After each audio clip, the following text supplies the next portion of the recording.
some new GitHub features and improvements, a new default command line experience in Windows, some great AI advancements from Meta and Google, and of course, a new Taylor Swift album. All that and more on this episode of The Download.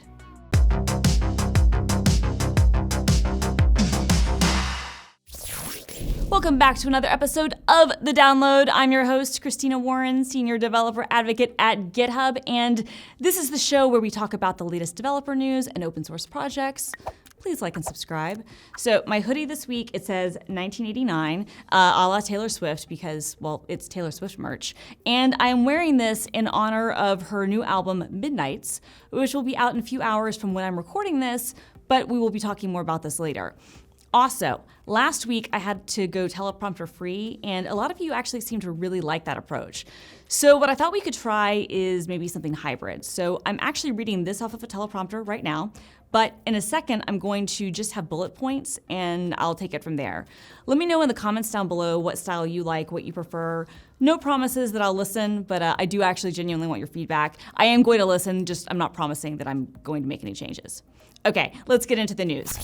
First, a little birthday anniversary shout out for GitHub is in order. So GitHub turned 15 this week on October 19th. So this was not the actual launch date. That was in April of 2008, but it was the first day that the first bit of code was committed. So the project is now almost old enough to drive. We love that. Now, if you want to celebrate GitHub, there is one place that you can do that, and that is at GitHub Universe. GitHub Universe is going to be November 9th and 10th in San Francisco. We've got over 100 sessions, 120 speakers.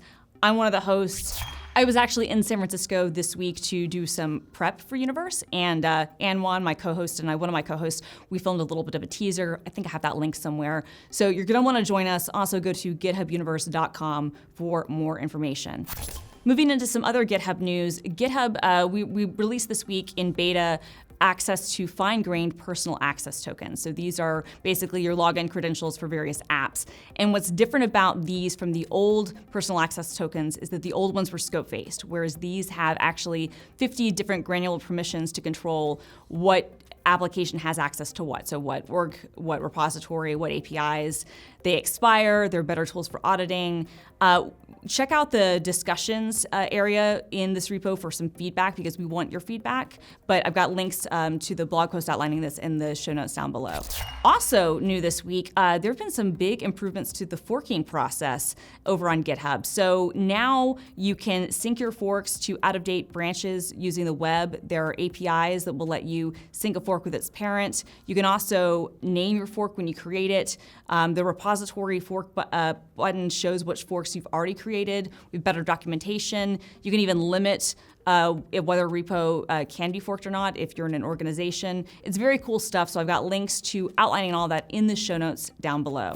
Moving on to some command line news, the Windows terminal is now the default command line in Windows 11, which is fantastic. Now, if you've already chosen to use something else as your default command line, that's not going to change. But 3 years after Windows Terminal launched at Microsoft Build, I think it was 2019, it is now in a place where it can be the default user experience. And if you haven't used Windows Terminal, man, you really should, because not only is it a place where you can access, various shells, PowerShell, the command prompt. If you've got the Windows subsystem for Linux, set up whatever shell prompt you want. You can even do like the Azure Cloud Shell. There's profiles, tiling, all kinds of configuration stuff. It's amazing. And I love that now it's the default on Windows. I also want to take time to give a shout out to Kayla, who's been a PM on the Windows Terminal team. She's moving on to some other projects at Microsoft, but she's done a fantastic job with the community, and I just want to give her a shout out and thanks for all the work that she's done. Also, Windows Terminal is open source, and the code is on GitHub, so if you have any feedback or if you want to make contributions, we really appreciate that. Now I want to move into some artificial intelligence news that we've seen coming out of research of both Meta and Google, but these are separate projects. So Meta first. So Meta has actually created what's very cool. It's a speech-to-speech AI translator, and it was created for Hokkien, which is primarily an oral language that is spoken in the Chinese diaspora. And what this means is that the art of translating this language has historically been difficult because it's not written, it's just a spoken language. So Meta did a lot of research to figure out how can we translate this language based on getting a bunch of samples and research based on how the language works. And now they've actually created a voice-to-voice translation service as part of their research project. Pengjen, who's one of the researchers on this project, is here to give us a demo. 你好 ，Mark。你敢知影咱的團隊打造第一個支持口技語言的翻譯系統？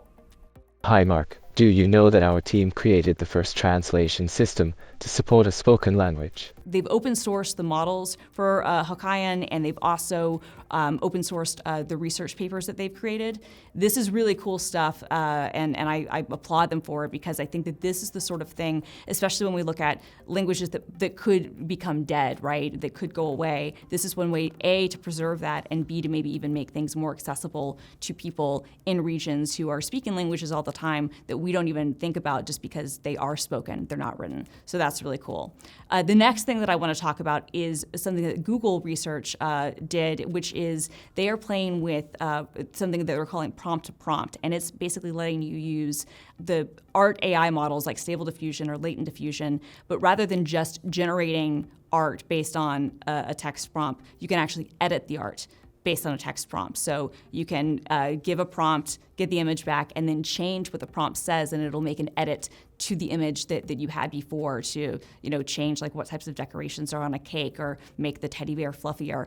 This is obviously very, very cool. Prompt to Prompt is actually on GitHub. Now, this is not an officially Google-supported project. It is from Google Research, but they're not like officially supporting this in any professional capacity. But I think this research is really cool, and I think, again, it shows what the potential of AI is to just do really, really cool stuff. I've got links to both the stuff that Google is doing with Prompt to Prompt, as well as the translation stuff that Facebook is doing.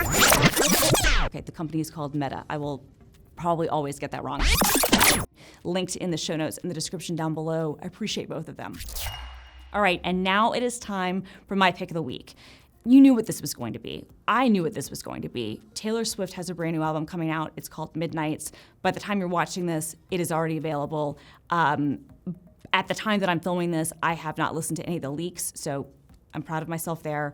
But no, I mean, this is like the highlight of my year for sure. So Taylor Swift Midnights, stream it, buy it.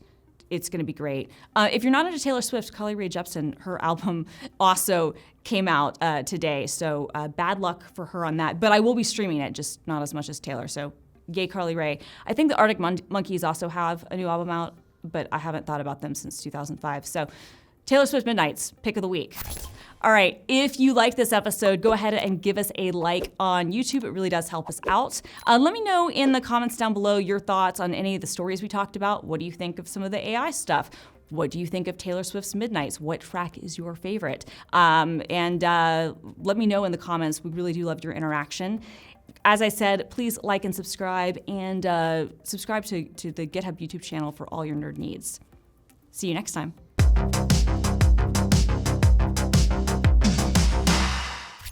Hey, I'm Christina. I'm Anwan Simmons. We're actually two of your hosts for GitHub Universe. That's right. Which is taking place on November 9th and 10th here in beautiful San Francisco, California at the Euro Buena Center for the Arts. Right now, things are a little bit empty, right? Like it's kind of slow. But in a couple of days, this place is going to be popping. We're going to have so many members of our community, our partners, our customers. We've got over 120 speakers, 100 sessions.